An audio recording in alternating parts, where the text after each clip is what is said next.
اول مسله عموما هغه خلک چې بهر اماراتو کې او مسافر دي په نورو ملکونو کې دي د اکثرو کسانو د شپې ډیوټیانی دا تپوس کوي چې د تهجد مونځ څه وخت دی او کم ټیم نه کم پورې کیږي او د تهجد څو رکعات دي. نو عزتمندو د کومو خلکو چې ډیوټیانی دي تیار د شپې ډیوټي کوي یا دغه رنګ چا باندې الله رب العزت دا نعمت کړي چې د شپې د را پاسېدلو توفیق ورکړي،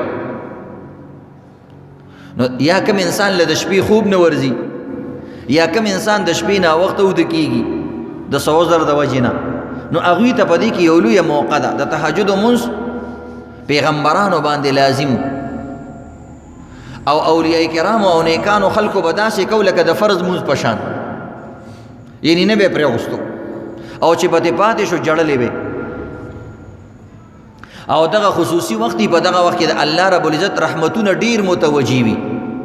یو حدیث کې راځي وی الله رب العزت وې د دې زمکه چې کوم نږدې اسمان د دې ترازی یعنی رحمت یې ډیر متوجي کیږي او وې دا څوک نشته نه سوال کوونکې چې مونږه سوال قبول کو،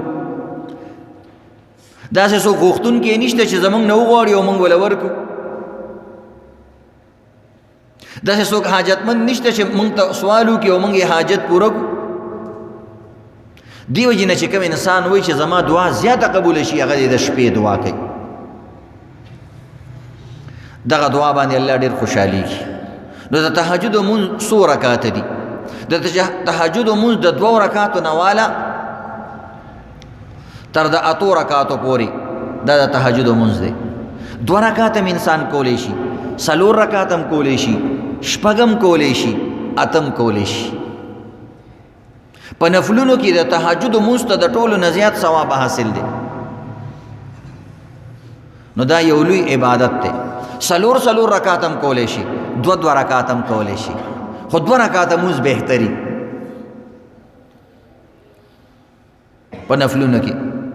نو بهرحال عزتمندو څنګه مونږ د ساده طریقې سره چې څنګه نفل مونږ کې دغه شان مونږ دی، په هر رکعت کې سورۃ فاتحه او سورۃ ویل د نفل مونږ په شان دی.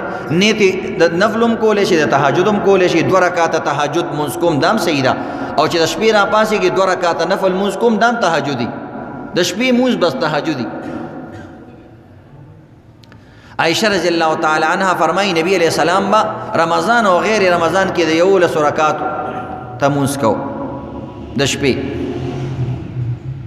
نو پدې کې عزتمندو 8 رکعات تهجد او 3 رکعات پکې وتر واجب.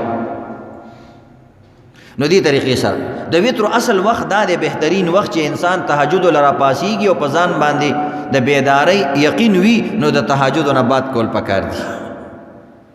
خو چې چا په ځان باندې یقین ني نو ماسوتن دی وتر کوي، که تهجد تر پاسې دنو او به کی چرته وتر واجب مستفاتی نشي. د نفلو تالاشي او تالاش د وجه نه چرته واجب تی پاتې نشي. بهرحال عزتمندو دای رکعاتونه دي، سټیم نه سټیم پورې تهجد مونږ کیږي. بعضو روایاتو کې پکې ډېره توسع راغلی. حضرت عائشہ رضی الله تعالی عنها فرمایي چې نبی علیہ السلام به دا 11 رکعات مونږ د ماسخوتن نواله تر سحر پورې کول، کله یو ټیم کله بل ټیم کله بل ټیم.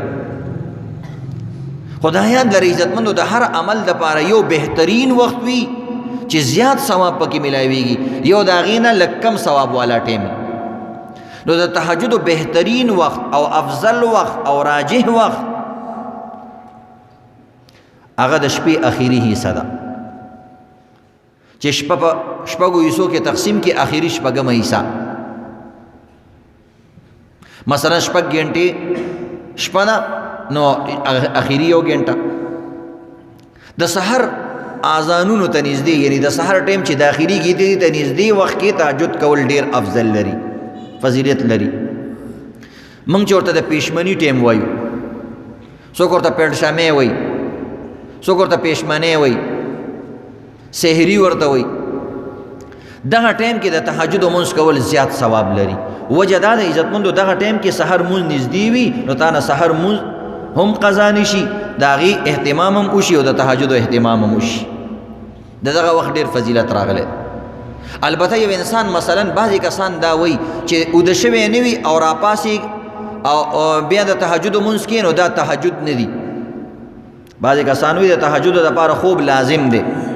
نه، خوب ولا لازم نه دی، بهتر دی چې کوم انسان یو ځل اوده شي د صحابه کرامو او د نبی اسلام اخیری وخت کې به دا معمولو چې اوده به شو نو راپا بسېدو بیا تهجد کول.